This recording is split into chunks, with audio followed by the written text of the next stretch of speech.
Halo, selamat siang. Selamat siang Mas Yuda, sehat-sehat Mas Yuda? Alhamdulillah dok, sehat dok. Sehat. Ya, hari ini saya akan ditemani oleh Dokter Robert Sinto, SPPD, KPTI. Dokter Robert ini adalah dokter spesialis penyakit dalam, konsultan penyakit tropik dan infeksi di Rumah Sakit St. Carolus Jakarta ya dok ya. Ya, betul sekali Mas Yuda. Ya, dok, suara saya bisa terdengar dengan jelas ya dok? Sangat jelas Mas Yuda. Sangat jelas, terima kasih. Suara dokter juga terdengar sangat mantap. Baik, Ya, terima kasih. mudah-mudahan dok, ya, mudah-mudahan siang hari ini juga kita akan mendapat pencerahan nih dari Dokter Robert ya seputar penyakit cacar monyet. Jadi dok kan kita kan baru aja nih happy happy nih dok kata Presiden Jokowi kan di tempat terbuka tidak wajib lagi pakai masker gitu kan. Kita udah boleh nih jalan-jalan ke mall, naik pesawat sudah nggak perlu PCR antigen lagi gitu kan, udah happy-happy. Ada berita lagi nih, ada penyakit cacar monyet. Nah ini penyakit apa lagi dok? Cacar monyet. Ya saya sih sudah pernah kena cacar dulu gitu ya. Tapi ini ada lagi cacar monyet ya. Mungkin dokter Robert bisa menjelaskan nih cacar monyet ini sebenarnya apa sih dok? Silakan Ya, dok. baik. Jadi cacar monyet itu sebetulnya penyakit yang ditandai dengan adanya kemerahan atau bahasa umumnya ruam gitu ya pada kulit yang kemudian akan berubah menjadi bintil yang berisi air yang hampir mirip sekali dengan cacar air, gitu ya. Hampir mirip, tetapi ada beberapa perbedaan yang nanti kita bisa diskusikan bersama. Ya, jadi kelompok besarnya adalah penyakit demikian. Nah, penyakit ini memang menimbulkan gejala seperti demam, ya, pada umumnya, tetapi kata kunci utamanya adalah munculnya ruam kemerahan yang kemudian berubah menjadi bintil berisi air tersebut. Gitu, Mas Yuda ya. Secara umum, cacar monyet definisinya seperti demikian. Oke, baik dok. Hampir sama dengan cacar biasa. Nah, terus bedanya itu di mana dok? Apakah ini lebih parah atau gimana dok?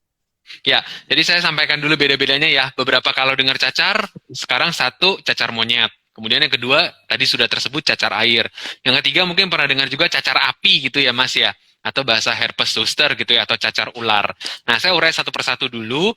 Yang paling mirip dengan dia sebetulnya adalah zaman dulu, variola. Tapi variola itu sudah dinyatakan tidak ada lagi, sudah eradikasi di dunia ini. Jadi saya tidak ambil itu sebagai pembanding. Yang agak mirip yaitu dengan cacar air. Nah, perbedaannya apa? Yang pertama bahwa pada cacar air tidak ada pembesaran kelenjar getah bening. Jadi kita tahu di leher kita, di ketiak, di lipat paha, itu ada struktur namanya kelenjar getah bening. Kalau dipegang seperti kelereng kelenjar gitu ya. Nah, pada cacar monyet, maka orang yang mengalami cacar tersebut, yang mengalami perubahan kulit tersebut, itu memiliki kelenjar getah bening yang dapat diraba. Nah, itu yang tidak didapatkan di cacar air. Itu yang pertama perbedaannya. Yang kedua, mulainya dari kepala, dari wajah gitu ya, menyebar ke tungkai, jadi ke lengan dan ke kaki. Tapi bedanya pada cacar monyet itu ruam-ruam dan bintil-bintilnya tersebut bisa sampai ke telapak tangan dan telapak kaki. Nah, itu yang tidak terjadi pada cacar air secara umum. Itu beda yang kedua.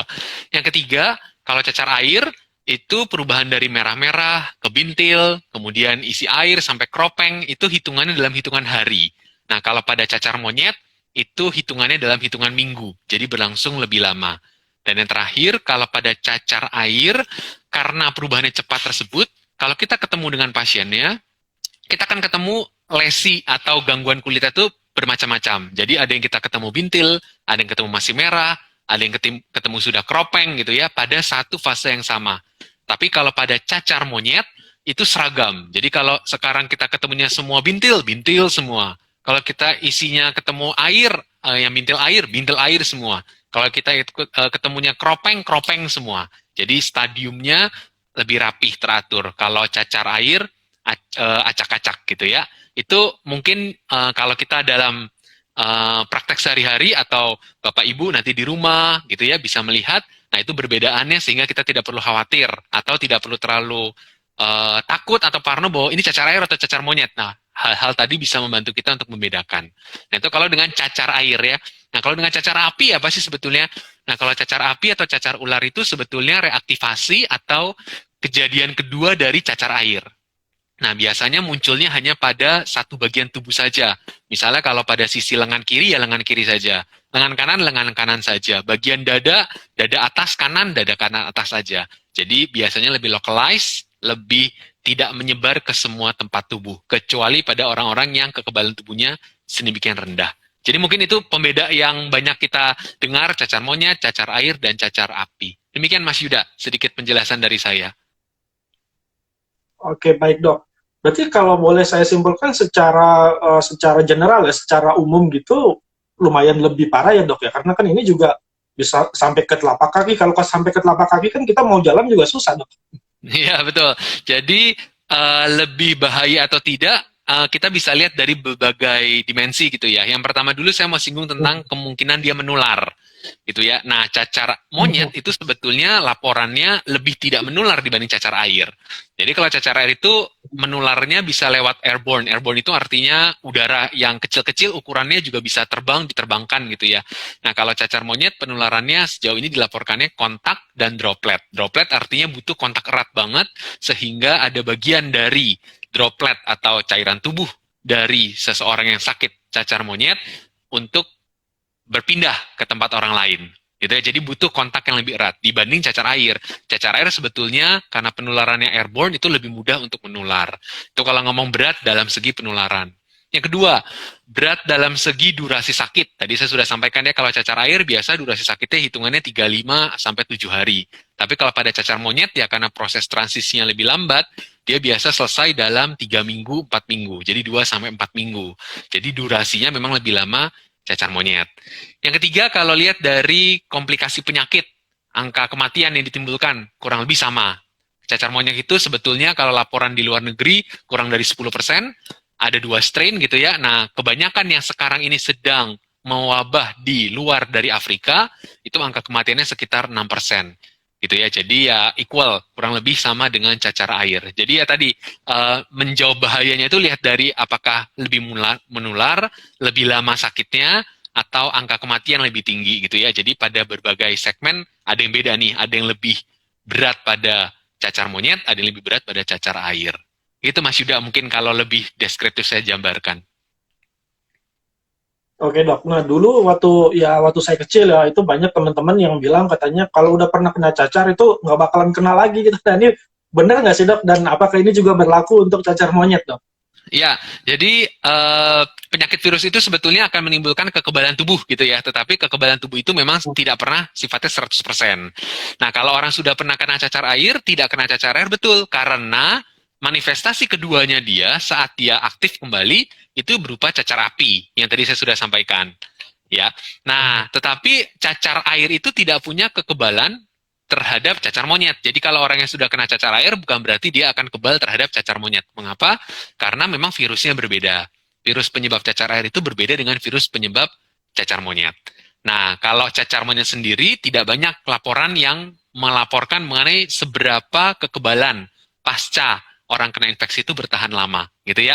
Tapi ya kita berharap sama-sama cacar monyet tidak pernah masuk ke Indonesia ya. Jadi kita tidak perlu mempertimbangkan apakah orang bisa kena 2 kali cacar monyet atau tidak, gitu ya Mas ya. Tapi kekebalan itu diyakini ada, tapi seberapa persen efektif, nah itu yang belum banyak laporan publikasinya untuk bisa menjawab pertanyaan tersebut. Demikian Mas Yuda. Oke baik, terima kasih dok. Jadi ini saya sekaligus mau menegaskan juga bahwa sampai sekarang sebenarnya dari Kementerian Kesehatan belum ada laporan dok ya kalau cacar monyet ini sudah masuk ke sini ya dok ya. Ya, belum. Sampai sekarang belum ada laporan yang confirm untuk cacar monyet ini. Bahkan beberapa suspek ternyata adalah bukan cacar monyet gitu ya. Jadi sejauh ini ya kita belum masuk di negara yang melaporkan kejadian atau cacar monyet. Oke, baik dok. Nah dok, kalau kayak cacar air gitu kan dulu kan biasa kita berpikirnya, oh ini penyakitnya buat anak-anak kecil nih. Nah itu sebenarnya berpengaruh pada umur juga nggak sih dok, terutama si cacar monyet ini dok? Ya, jadi cacar air itu sebetulnya dibilang, oh dia penyakit anak kecil gitu ya, orang tua jarang. Kenapa? Tadi karena kebanyakan kenanya pas masih kecil, dan karena ada kekebalan yang tadi, ya jadi gedenya udah nggak kena lagi gitu ya. Jadi kita-kita yang besar yang sudah pernah kena pada waktu kecil, ya gedenya nggak kena lagi. Jadi seakan-akan ini penyakit anak kecil. Padahal sebetulnya dia penyakit semua usia gitu ya. Nah bersyukur kan kita sudah punya vaksin cacar air yang diberikan sehingga bisa menekan kejadian atau risiko infeksi pada waktu yang bersangkutan lebih besar gitu ya. Nah, cacar monyet apakah ini penyakit anak kecil saja? Jawabannya tidak. Dia bisa terkena di seluruh usia, bahkan usia-usia kita yang belum pernah kena variola vaksin zaman dulu, jadi tahun 60, 70-an itu orang-orang disuntik variola vaksin. Nah, orang-orang yang masih hidup di era saat itu yang sampai sekarang masih hidup, nah itu sebetulnya memiliki kekebalan, karena variola itu satu kerabat dengan si cacar monyet. Nah, justru generasi-generasi tahun 90, 2000-an yang nggak pernah terkena lagi vaksin variola, karena variola sudah dihilangkan dari muka bumi, nah itu justru lebih rentan untuk terinfeksi cacar monyet. Ya, jadi apakah cacar monyet penyakit anak kecil saja? Jawabannya tidak. Semua usia bisa terkena cacar monyet. Oke, baik dok. Nah, saya termasuk yang agak-agak sial. Saya kena cacar itu umur 30-an soalnya dok. Oh ya, berarti sebelumnya benar-benar steril dan bersih, Mas. Itu nah, cacar monyet ini ada vaksinnya nggak sih dok? Nggak ada ya? Jadi vaksinnya sejauh ini yang dipakai oleh negara luar adalah vaksin yang variola. Dulu dipakai buat vaksin variola. Nah, katanya vaksin variola tersebut punya kekebalan 85% untuk bisa mencegah cacar monyet.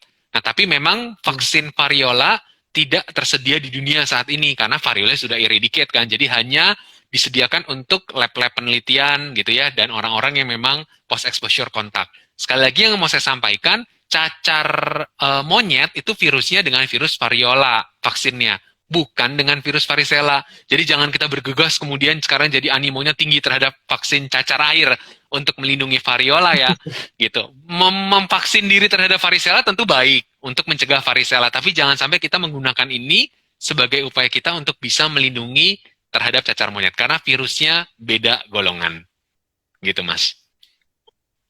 Oke, baik dok. Nah, kalau kan sebelumnya kan kita sudah ada apa namanya COVID ya, yang kita tahu COVID itu kemudian berkembang menjadi beberapa varian gitu kan, ada varian-varian baru gitu. Nah, kalau kayak cacar ini sebenarnya cacar monyet itu varian juga nggak sih dok? Atau dia bermutasi dari virus yang sebelumnya atau bagaimana dok? Karena kalau yang saya baca sih sempat itu pertama kali dari Afrika katanya ya, dari hewan monyet, makanya dikatakan cacar monyet gitu. Benar nggak tuh dok? Ya, jadi sebetulnya bukan cerita mutasi ya, karena kalau kita bilang virusnya cacar monyet dengan virusnya cacar air itu benar-benar beda.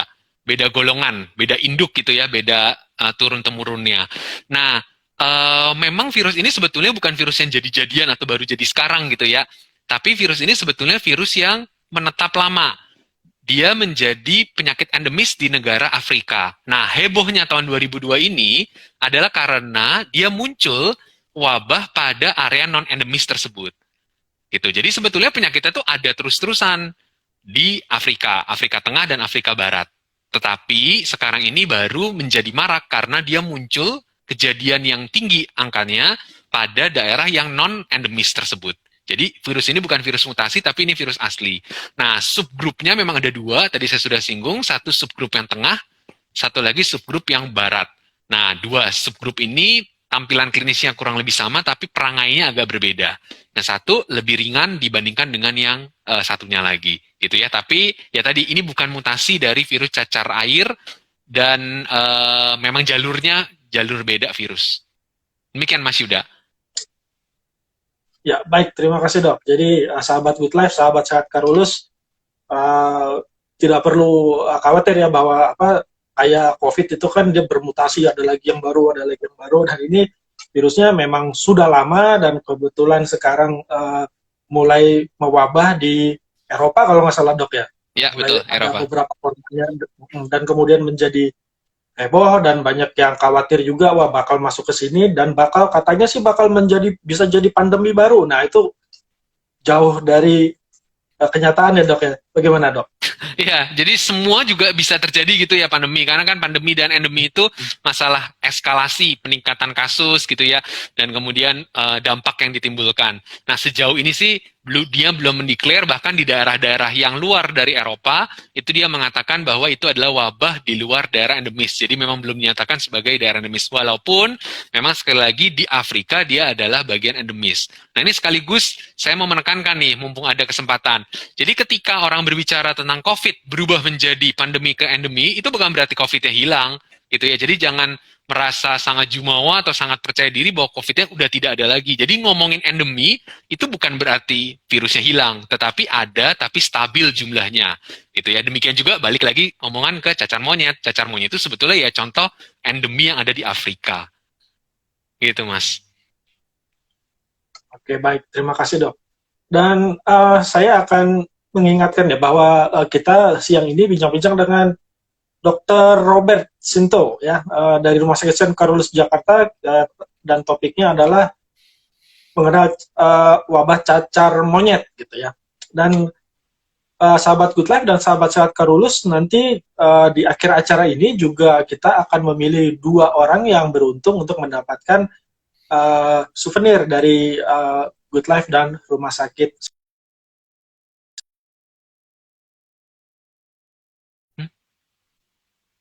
Oke, tadi sempat terganggu ya, ada gangguan sinyal dikit. Halo, dokter, apakah Ya, suara sudah saya nyambung masih lagi. jelas? Jelas, Sudah Mas. nyambung, oke. Oke, ini kenapa mata saya ada sinar 2 gitu ya, kayak Dokter Strange. Ini ring light-nya terlalu kenceng. Oke, dok, ini sudah banyak yang tanya-tanya nih, jadi mungkin sahabat Good Life dan sahabat Sehat Carolus juga penasaran banget sama si cacar monyet ini ya dok ya. Ini dari akun Marta Fitz. Dok, berapa lama penyakit cacar monyet ini bisa sembuh dan apa saja yang harus dilakukan untuk mempercepat pemulihannya, dok? Ya, jadi terima kasih pertanyaannya. Dia bisa sembuh dalam waktu tadi ya paling cepat 2 minggu, 2-3 paling lambat dalam 1 bulan gitu ya.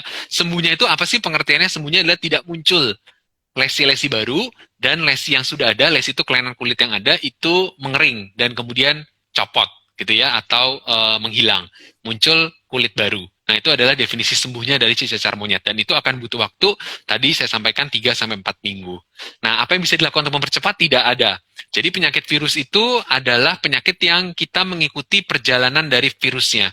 Jadi nama keren belakangnya adalah self-limiting disease. Jadi penyakitnya akan bisa sembuh sendiri gitu ya. Tapi bukan berarti sembuh sendiri tuh dibiarin digeletakin gitu aja gitu ya. Tapi ya di support. Misalnya ada kelainan kulit, kita jaga supaya tidak terjadi infeksi. Kalau dia kurang cairan karena dia demam, jangan sampai kurang cairan. Rehidrasi, minum air cukup gitu ya. Nafsu makan turun karena demam, nyeri, dikasih obat nyeri gitu ya. Nah, tapi satu waktu kita bisa menunggu sampai virusnya bisa sembuh sendiri dalam arti kutip. Nah, itu butuh waktu sampai 1 bulan.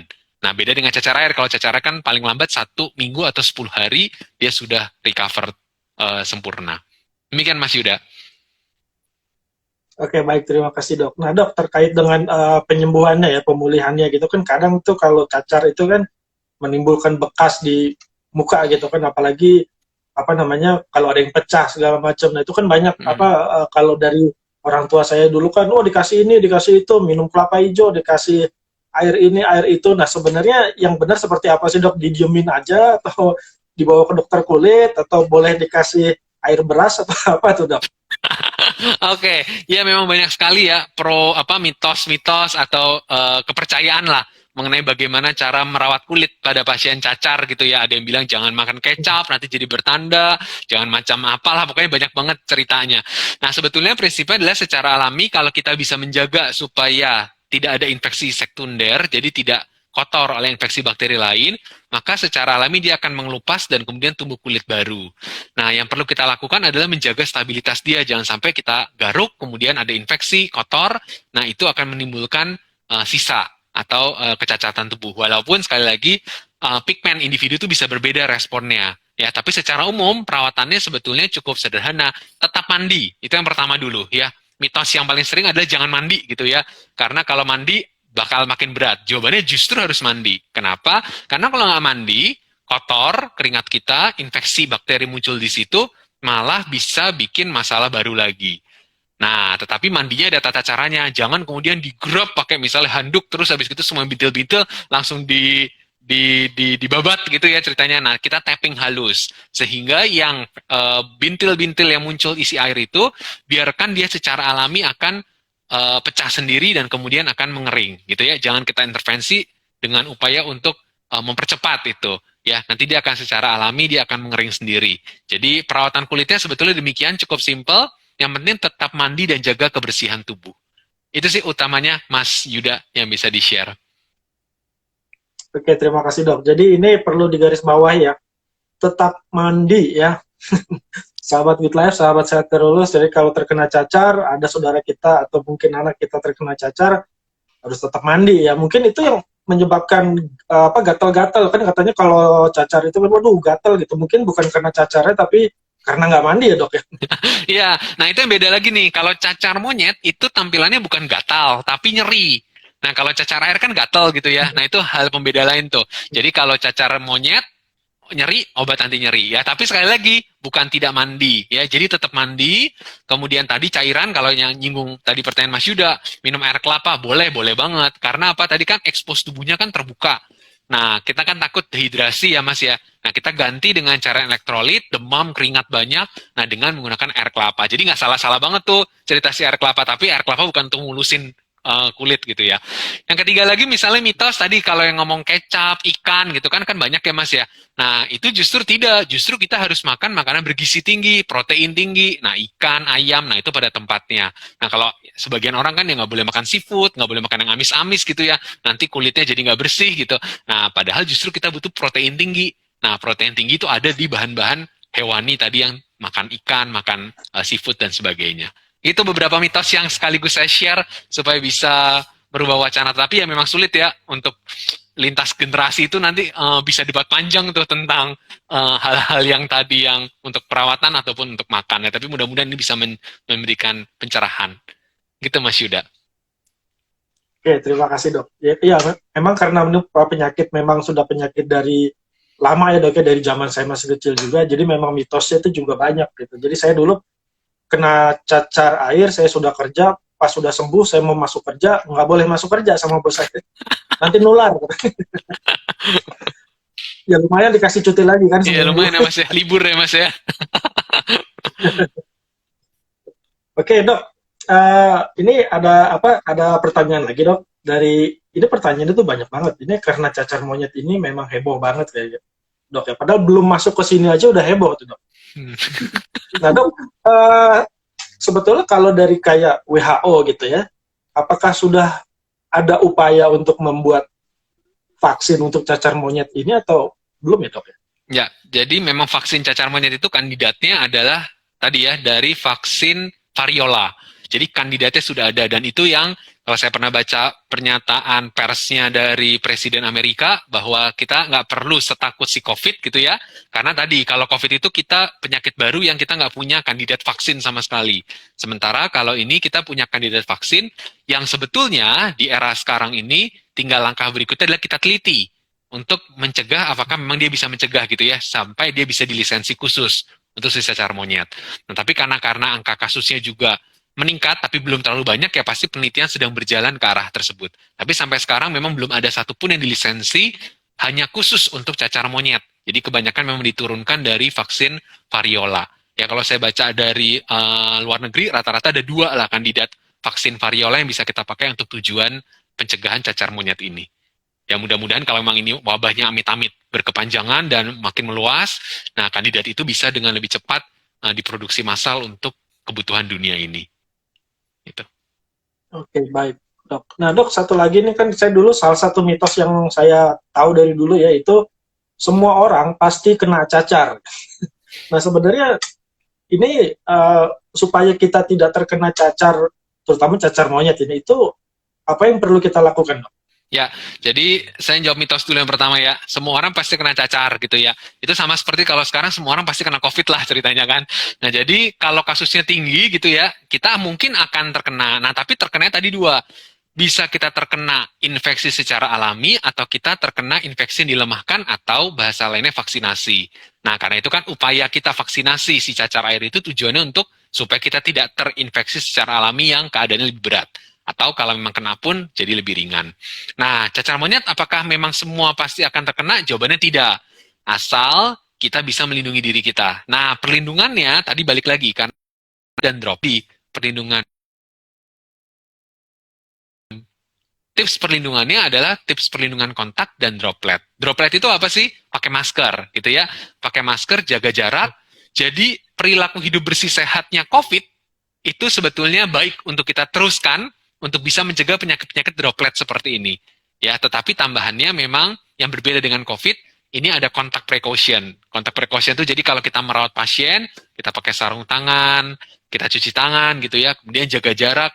Dan kalau yang kisah-kisah awal itu kan justru penularannya lewat transmisi barang, spray gitu ya, yang mengandung bagian dari virus dari tubuh orang, kemudian pindah, nggak langsung, tapi pindah melalui media lain. Nah, media-media lain itu yang juga harus kita jaga supaya kita tidak terkontak dengan virus tersebut. Ya, jadi proteksinya sebetulnya kurang lebih mirip dengan proteksi COVID yang ada kita lanjutkan gitu ya.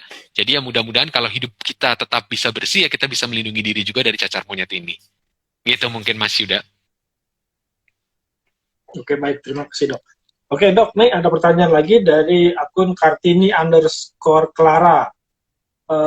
Prognosis penyembuhan cacar monyet itu seperti apa ya, Dok? Apakah bisa disembuhkan jika sudah sampai tahap muncul merah-merah di kulit?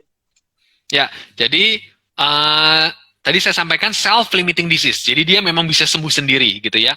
Yang sembuh dan hidup itu laporannya kalau di luar negeri kan tadi ya pakai patokan itu sampai di bawah 10% yang meninggal. Jadi yang tidak fatal itu ya 90-95%. Nah, jadi apakah dia bisa sembuh? Jawabannya tentu bisa sembuh. Yang penting adalah selama 3-4 minggu perjalanan tersebut, kita bantu untuk menyamankan diri kita sendiri. Kalau demam, minum obat anti demam. Kalau sakit, minum anti sakit gitu ya. Dan kemudian menjaga supaya tidak terkena infeksi sekunder, infeksi bakteri akibat perawatan atau pola hidup yang kotor selama kita sakit tersebut. Jadi bisa sembuh dan pada kebanyakan kasus justru bisa sembuh. Jadi ya nggak masalah, bisa kita jaga. Yang penting tadi step-stepnya jaga kebersihan supaya tidak muncul komplikasi. Nah pada beberapa orang yang berat itu memang dia bisa mengakibatkan infeksi di paru. Bisa juga mengakibatkan gangguan kesadaran gitu ya pada beberapa kelompok orang yang memang berat. Ada. Berapa tadi angkanya 5-10% tadi. Nah, biasanya orang-orang yang 5-10% tersebut adalah orang-orang dengan kekebalan tubuh yang menurun. Jadi orang yang anak kecil gitu ya, atau usia tua, atau pasien dengan banyak penyakit-penyakit yang memang bikin kekebalan tubuh menurun. Ya, jadi kelompok itulah yang kemudian mendapatkan sakit berat ya. Demikian Mas Yuda.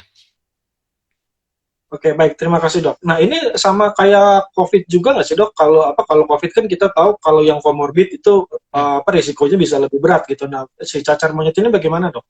Ya, jadi agak beda dengan si COVID gitu ya, si COVID. Kalau cacar monyet, maka dia akan menjadi berat pada orang-orang yang kekebalan tubuhnya rendah karena virusnya tadi ya bisa menyebar ke banyak-banyak organ lain. Nah, kalau pada pada COVID itu ada fase, pernah dengar kali ya badai sitokin kan itu populer sekali pada waktu itu. Ya. Justru respon tubuh kita yang berat yang kemudian mengakibatkan virusnya udah nggak ada di minggu kedua, tetapi respon tubuh kita yang tidak terkendali, gitu ya. Nah, fase itu yang tidak ada pada cacar monyet, gitu. Sehingga ya tadi yang angka kematian itu tinggi pada orang-orang yang memang kekebalan tubuhnya rendah. Kalau COVID kan pada waktu awal kita tahu ada kenalan kita almarhum yang sehat, dia baik kok hidupnya, kekebalan tubuhnya baik kok, tiba-tiba bisa buruk gitu ya. Nah itu yang segmen yang agak berbeda dengan kisah cacar monyet, karena memang perjalanan menjadi buruknya agak beda jalur. Yang satu karena respon tubuh yang berlebihan, yang satu karena murni dari faktor virusnya. Mungkin itu yang membedakan, Mas Ayuda. Ya, baik. Terima kasih, Dok. Nah, ini ada pertanyaan lagi, Dok, dari akun Sri Astuti 212. Indikasi seperti apa pasien cacar monyet harus segera dilarikan ke rumah sakit, Dok? Nah, ini kalau misalkan sudah terjadi di sini nih, Dok ya. Ya, dibawa aja mungkin yang nggak usah dilarikan, Mas. Jadi apa namanya? Yang pertama tentu nggak bisa makan, nggak bisa minum. Itu dulu ya. Jadi kan gangguannya dia sulit, tidak bisa makan, tidak bisa minum gitu ya. Kemudian asupannya kurang gitu ya, sehingga kita butuh infus. Atau yang kedua, kalau jumlahnya masih kecil, masih terbatas, itu biasa pemerintah pakai strategi isolasi terpusat gitu ya. Nanti kan kita tahu lah belajar dari COVID kan, kalau nanti pas awal ya isolasi terpusat, kemudian baru diubah jadi isolasi mandiri.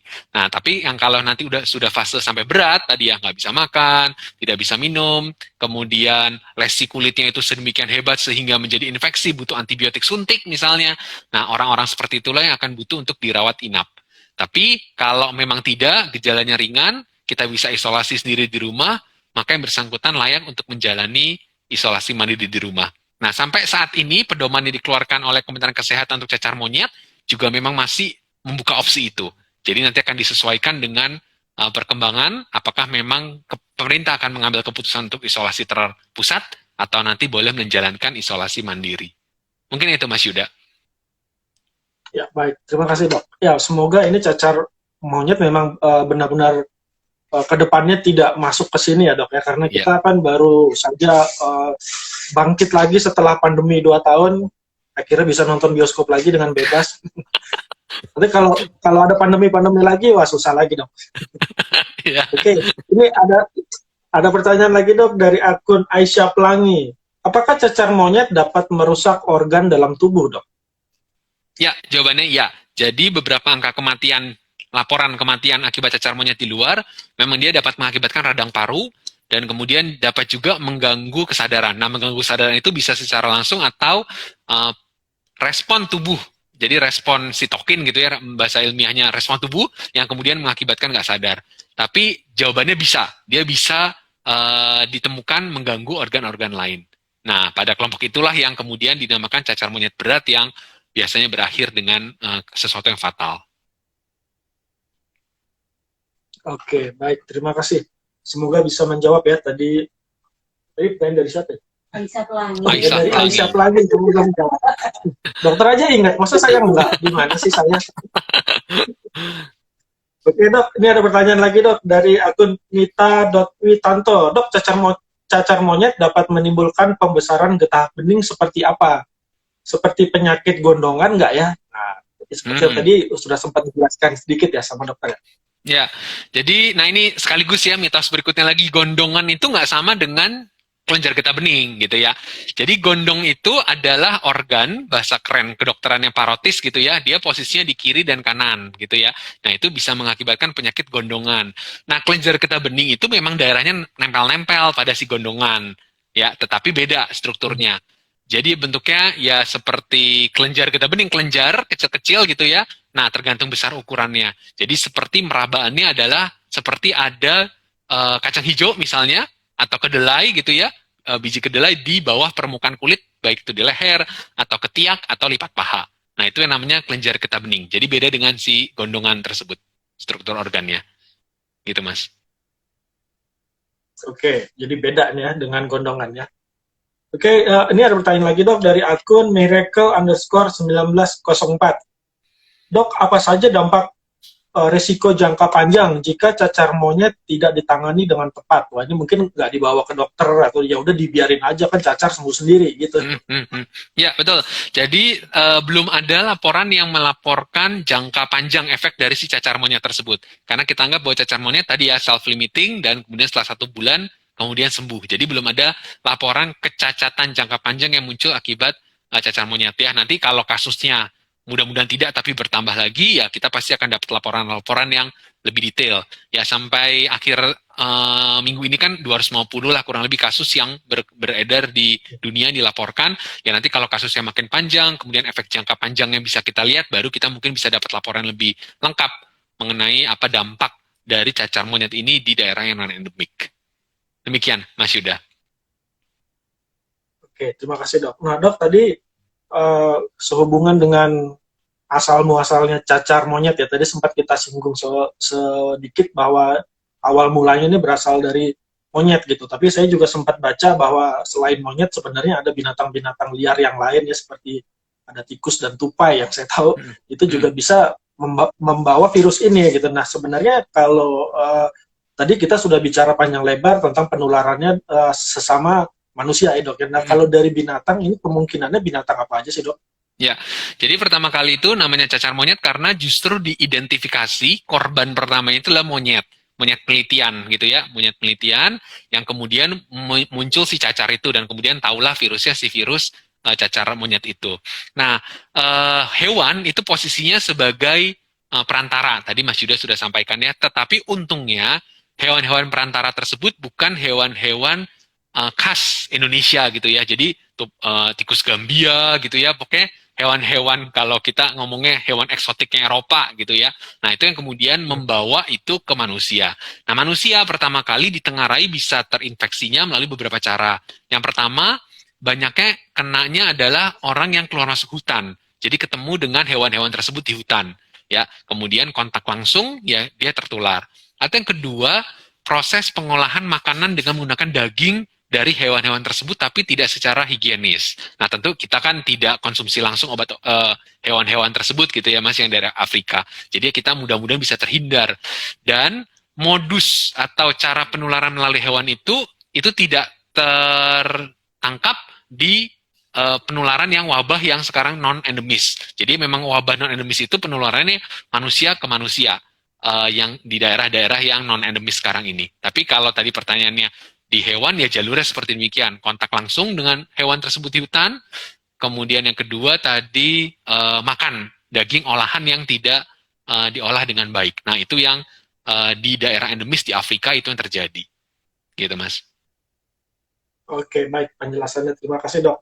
Ini soalnya ada pertanyaan dari akun Nita.witanto ya, ya ini yang berkaitan dengan hewan-hewan tadi. Jadi pertanyaan itu, Dok, kalau kena gigitan binatang seperti kucing gitu ya, bisakah kena cacar monyet gitu. Jadi untuk di Indonesia seperti yang dijelaskan Dr. Robert tadi, kemungkinan itu kecil ya, Dok, ya sangat kecil.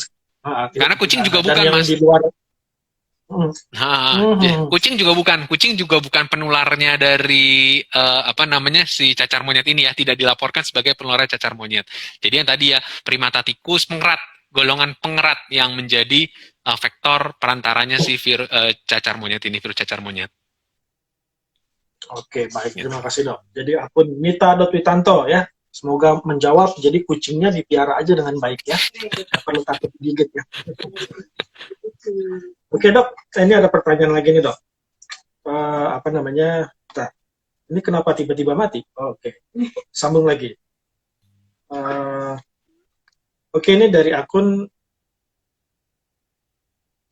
Maliana Tegar.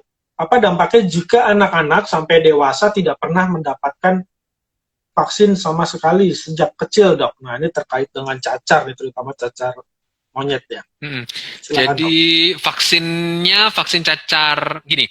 Jadi yang tadi ya semua orang kalau anak tidak mendapat vaksin tentu dia tidak terlindung terhadap penyakit yang divaksinkan tersebut ya. Nah, enggak kok saya nggak dapat vaksin gitu ya, tapi sehat-sehat aja gitu anaknya. Nah itu kita kenal dengan istilah herd immunity. Herd immunity tadi ya udah kenal lah zaman COVID sekarang ini kan. Kalau kita bisa memvaksin 85% orang, maka perlindungannya akan ke 100%. Nah, cuman kan kita jadi kayak tergantung dari 85% populasi tersebut untuk kita bisa aman terhadap satu vaksin, terhadap penyakit tertentu. Jadi tentu jawabannya, kalau kita tidak mempaparkan diri kita ke vaksin, kalau kita terkena infeksi, maka risiko kita menjadi lebih berat. Yang kedua, risiko kita kena infeksi lebih tinggi dibanding dengan kalau kita tidak, dibandingkan dengan kalau kita divaksin. Ya, jadi itu dampak buruknya kalau tidak vaksin, termasuk dengan cacar air.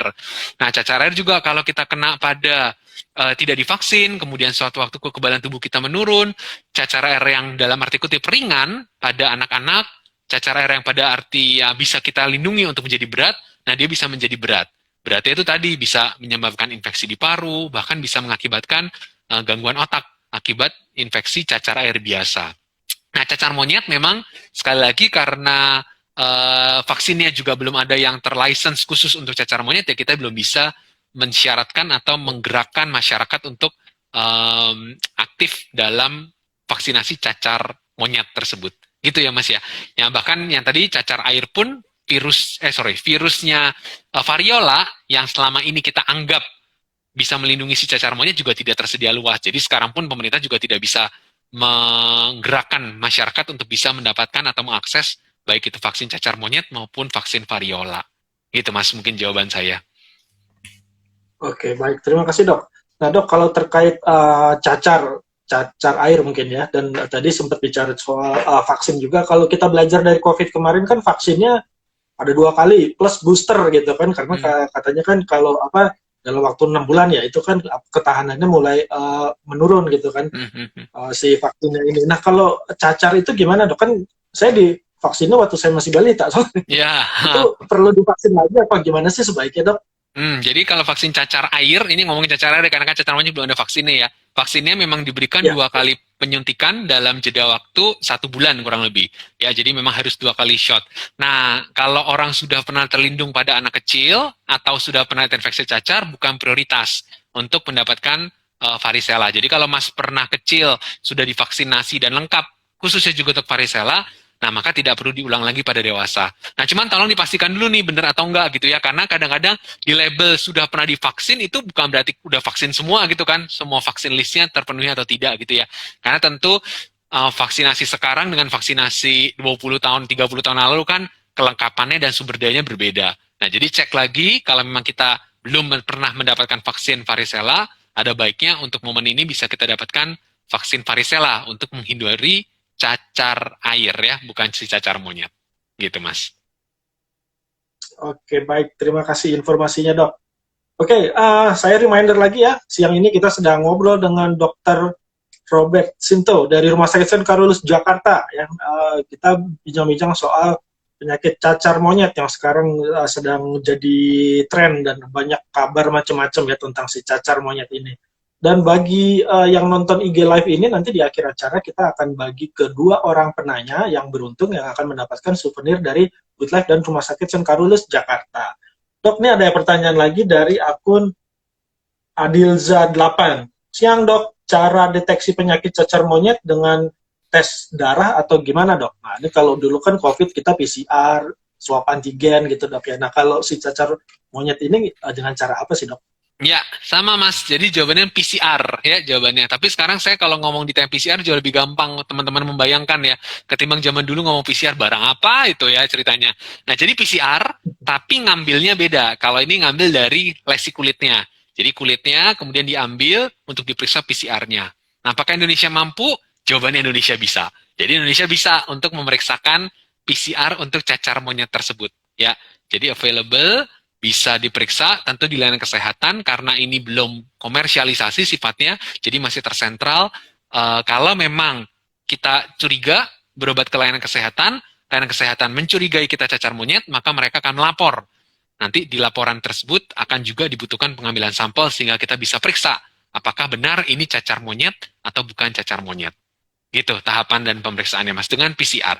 Yang satu paling sering ya dari lesinya, ditambah bisa dari darah atau dari bagian belakang dari amandel kita. Itu bisa diambil swab gitu ya di bagian tersebut. Ya kurang lebih mirip dengan PCR-nya COVID tapi agak beda tempat pengambilan saja. Demikian Mas. Oke, terima kasih. Saya baru tahu. Jadi dengan teknik PCR juga dok ya? Ya. Nah itu apakah bisa datang ke lab-lab PCR yang sekarang atau bagaimana dok? Apa hanya di fasilitas kesehatan tertentu dok? Beda. Jadi kan tadi saya sampaikan, jadi justru sebetulnya yang punya labnya pun di Indonesia itu lab hewan gitu ya. Jadi pemerintah, Kementerian Kesehatan itu bekerja sama dengan lab-lab yang bisa memeriksa, yang kebetulan punya primernya, punya pencocoknya kasarnya itu lab-lab hewan dan kita punya fasilitas itu. Jadi ya belum bisa untuk dikerjakan di lab yang PCR swab gitu ya, swab untuk COVID gitu ya. Jadi bisa di tadi tahapannya datang berobat ke fasilitas kesehatan, nanti mereka melaporkan pada dinas, nanti dinas kesehatan setempat akan berkoordinasi untuk pengambilan spesimen dan dikirimkan ke lab terpusat. Oke, terima kasih dok. Nah dok, ini ada pertanyaan lagi dari akun Marta Fitz. Ini kayak tadi udah tanya, tapi dia tanya lagi, dok apakah ada obat khusus yang harus dikonsumsi kalau terkena cacar monyet? Apakah bisa minum dengan vitamin tertentu dok? Ya, jadi obat khusus utama pasti kan yang ditanya antivirus dulu ya, apakah ada antivirusnya. Sekarang ini belum ada antivirus yang di-license, tapi kandidatnya ada 3 antivirus ya, jadi kandidatnya ada. Jadi kalau nggak pakai antivirus gimana nasib saya gitu kan, atau belum tersedia? Jawabannya tadi, karena dia self-limiting disease, dia sembuh sendiri, yang perlu kita berikan adalah terapi suportif. Terapi suportif apa saja tadi? Obat demam, obat nyeri, obat cairan gitu ya, kita jaga. Kalau ada infeksi bakteri sekunder kita berikan antibiotik. Nah, tambahan-tambahan itu yang bisa kita kerjakan dan itu tentu tersedia luas di fasilitas kesehatan di masyarakat. Ya, cuman tambahannya antivirus saja yang kita masih menunggu antivirus mana yang sebetulnya efektif yang bisa digunakan untuk cacar monyet ini. Oke, baik. Terima kasih, Dok. Semoga menjawab ya. Kemudian ada lagi dari akun Agnes Ari Puspita. Agnes Ari Puspita. Apakah monyet di Indonesia bisa membawa virus cacar monyet, Dok, tanpa ada penularan dari Afrika? Nah, tadi kita bicara soal hewan ini, Dok, ya, soal si monyetnya sendiri nih. Ya. Nah, jadi monyet itu korban pertamanya gitu ya. Nah, selama tidak ada hewan atau kitanya tidak pernah kontak secara langsung dengan tadi hewan yang terinfeksi atau manusia yang terinfeksi, maka nggak bisa muncul-muncul tiba-tiba dia ada virusnya di Indonesia. Nah, tetapi kan masalahnya memang border tuh terbuka sekali ya. Sekarang ini kan wisata, kemudian penerbangan itu kan sangat mudah sekali. Nah, karena itu tadi balik lagi ke konsep perilaku hidup bersih dan sehat. Jadi pakai masker, kemudian jaga jarak, kalau kontak dengan orang lain, cuci tangan sebelum kita memegang area tubuh kita sendiri. Nah, dengan cara-cara seperti itu, maka bukan hanya si cacar monyet atau COVID yang bisa kita lindungi sebetulnya, tapi banyak penyakit lain yang bisa juga kita lindungi. Ya, tapi menjawab pertanyaan tadi, ya kalau tidak ada kontak langsung ya tidak ada penularan, gitu. Oke, terima kasih, Dok. Jadi Ya. tidak perlu terlalu khawatir ya dengan monyet-monyet yang ada di Indonesia gitu ya. Oke, Dok, ini ada pertanyaan lagi. Dok, bagaimana pertolongan pertama saat anak mengalami gejala cacar monyet? Jadi mungkin ini gejala-gejalanya, wah ini jangan-jangan cacar monyet nih. Nah, pertolongan pertamanya gimana nih, Dok? Ini dari akun Lucky0908. Ya, terima kasih. Jadi kita nggak bisa mencegah kalau udah terinfeksi gitu ya. Sekali lagi yang perlu kita lakukan adalah membantu untuk mengurangi gejala atau keluhan yang muncul. Ya, sekali lagi kalau dia demam dikasih obat. Nah, kalau dia demam sampai nggak bisa makan, nggak bisa minum, cairan kita jaga. Nah, upaya-upaya itu bisa menjadi langkah pertama. Sambil kita wait and see perjalanan dari cacarnya. Ini cocoknya lebih ke arah cacar monyet atau ini cocoknya lebih ke arah cacar air. Karena kalau ini cocoknya ke arah cacar air, kita punya obatnya. Ada antivirusnya yang memang harus diberikan cepat. Dalam 1-2 hari sesudah lenting muncul. Nah, kalau memang dia cacar monyet, kita wait and see, kita lapor supaya tidak terjadi penularan, nanti Indonesia akan melaporkan secara resmi, sambil yang bersangkutan kita rawat isolasi. Nah, di isolasi itu, tadi balik lagi, kita berikan terapi suportif. Sampai semua lesi dari kulitnya menghilang, muncul kulit baru, yang bersangkutan sembuh. Mungkin itu tahapan-tahapan yang bisa dilalui kalau memang kita mencurigai kerabat kita atau bahkan kita sendiri terinfeksi oleh cacar monyet ini. Demikian, Mas Yuda. Ya, baik, terima kasih, Dok. Nah, Dok, ini karena si cacar monyetnya memang belum masuk ya ke Indonesia gitu. Nah, saya mau tanya sebenarnya yang berkaitan dengan cacar air mungkin ya, yang paling sering terjadi. Dan sebenarnya indikatornya pada saat kita sudah sembuh itu benar-benar sudah bisa beraktivitas kembali, itu apa, Dok? Ya, jadi saat keropeng tersebut sudah terlepas dan muncul kulit baru. Nah, itu kan berarti virusnya tidak ada lagi ya, virusnya tidak lagi aktif. Nah, di saat itulah sebetulnya nyatakan yang bersangkutan sembuh. Jadi patokannya seperti demikian. Nah, pada saat kulit tersebut sudah kering dan muncul lesi baru, maka jumlah virus yang ada di bagian tenggorokan itu juga menurun, sehingga potensi untuk menularkan juga menjadi semakin kecil. Ya, jadi orang biasa percayanya dilihat dari perbaikan gejala kulit, muncul kulit baru di bekas dari luka yang timbul akibat cacar. Oke, baik. Terima kasih, Dok. Ya, jadi kalau mungkin ada teman-teman kerjanya yang habis sakit cacar gitu ya, mau masuk kembali ke kantor WFO gitu, ya udah gitu ya. Kalau emang udah sembuh ya, sudah seperti indikatornya seperti yang sudah dijelaskan oleh dokter tadi gitu ya, jangan disuruh WFA terus, ntar keenakan dia tidur aja. Curcol ya, Mas Yuda, curcol ya, Mas Yuda. Mumpung ada kesempatan, Dok.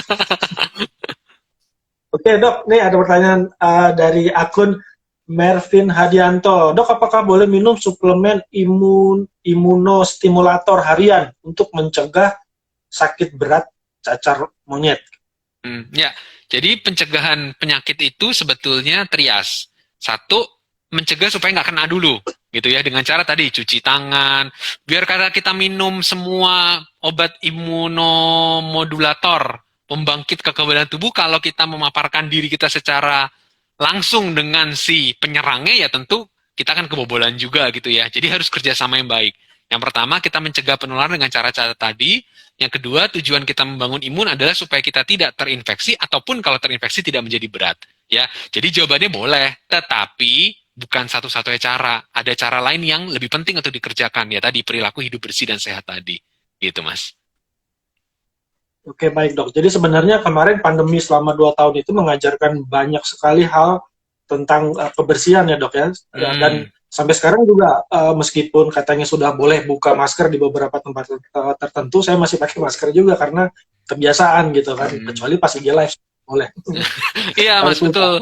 Jadi ya memang kita harus berubah lah dengan pandemi, dan salah satu syarat transisi dari pandemi ke endemi itu juga masyarakatnya memang lebih aware terhadap kesehatan. Ya kalau kita ingat pandemi sebelumnya yang Black Death itu kan juga mengajarkan kita untuk rajin cuci tangan, dan itu merubah kebiasaan orang.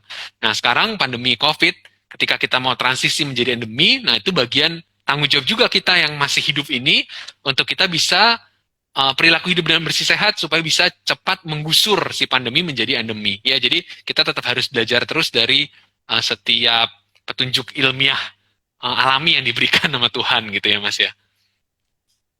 Oke, ya benar dok. Oke, jadi kalau bisa saya simpulkan bahwa sebenarnya cacar monyet ini sampai sekarang secara resmi belum diberitakan masuk di Indonesia ya dok ya. Jadi jangan langsung panik dulu karena memang beritanya itu kan kadang-kadang suka heboh sendiri gitu dok ya. Dan salah satu cara paling sederhana untuk mencegah cacar monyet ini adalah dengan tetap menerapkan kebiasaan hidup bersih. Gitu dok ya. Betul. Oke. Dr. Robert, mungkin kita sudah hampir sampai di penghujung acara, mungkin bisa menyampaikan pesan-pesan kepada sahabat Good Life, sahabat sehat Karulus tentang si cacar monyet ini, supaya kita jangan terlalu panik juga ya menghadapi isu cacar monyet yang sedang berkembang saat ini. Silakan dok. Ya, thank you Mas Yuda. Jadi yang mau saya sampaikan, tadi Mas Yuda sudah point out juga bahwa penyakit ini sampai sekarang belum dilaporkan di Indonesia.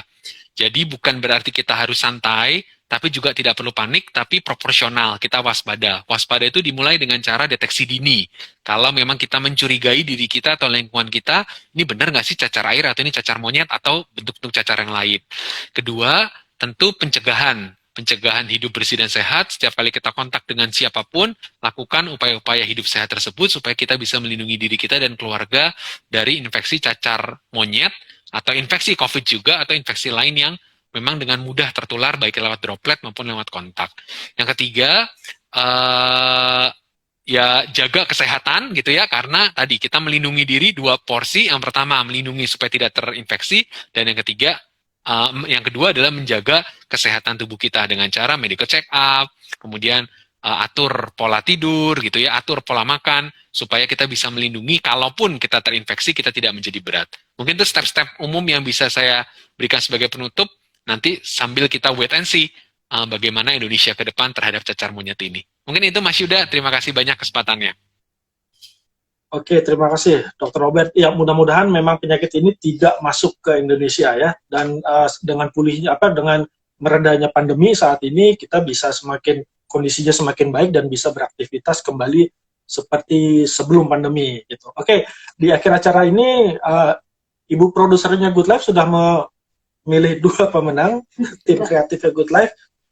Langsung saya umumkan saja. Yang pertama yang beruntung pada siang hari ini adalah dari akun Adilza8. Ya, saya ingat tadi dia tanya, tapi tanya apa saya juga udah lupa. Selamat ya untuk Adilza8. Adilza itu yang PCR. Oh, yang tes tadi itu dok, yang tes PCR. Untuk diingetin. Oke, kemudian dari akun Aisyah Pelangi. Ya, selamat ya. Aisyah Pelangi. Oke. Jadi akun Adilza8 dan Aisyah Pelangi yang siang ini beruntung mendapatkan souvenir dari Good Life dan Rumah Sakit St. Karulus Jakarta. Oke, sahabat Good Life dan sahabat sehat Karulus, semoga sehat selalu ya dengan kondisi yang semakin baik saat ini, dan mudah-mudahan cacar monyet tidak masuk ke Indonesia untuk seterusnya. Dan untuk Dr. Robert, terima kasih atas pencerahannya pada siang hari ini. Semoga bisa mencerahkan kita semua dan tidak panik lagi menghadapi isu cacar monyet yang sedang berkembang akhir-akhir ini. Oke dok, terima kasih dokter. Thank you Sampai Mas Yuda. Bertemu kembali. Ya, thank you Mas. Thank you, sehat selalu ya dok. Salam sehat Mas Yuda, terima kasih. Terima kasih. Oke, terima kasih semuanya. Sampai bertemu lagi di acara Health Talk yang berikutnya yang lebih seru lagi. Bye-bye. Terima kasih teman-teman.